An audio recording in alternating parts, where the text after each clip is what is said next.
Know what I love more than anything? When the health department of a certain city suddenly requires a minimum 30-gallon freshwater tank. Well, that's a 20. Gray water, 26. Gray has to be 15% bigger than fresh. So, this trailer's sold. He leaves. He's happy. He goes to get his health department inspection. He calls me irritated because the tanks are too small. Well, as you can see, the space, right, up in the nose of this 6x12 cargo, you only have so much room.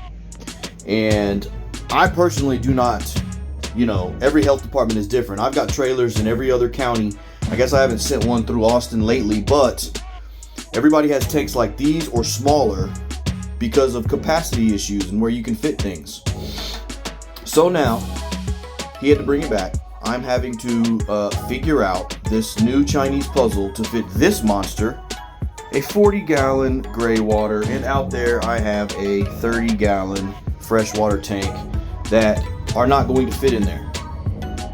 So here I go. I'm going to completely disassemble this complicated system that you're looking at in order to try and squeeze a 40-gallon tank up under there for gray.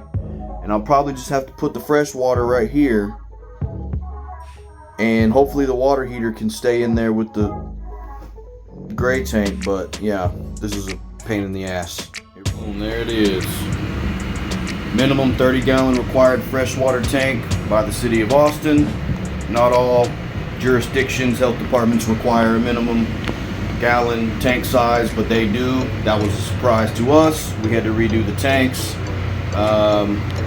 15% bigger gray water tank. I guess it would really technically need to be 35 gallons. I went with a 40. It's massive, as you can see. Had to build a platform in the back for the water heater back there and totally rebuild the entire water system because, the way I had it wasn't going to work with that giant tank in there. So now it's all good. All good. Here we go. MorrowCustomTrailers.com. You guys need a coffee trailer, concession trailer, food trailer, any kind of trailer, hit me up. MorrowCustomTrailers.com. Like and subscribe, please.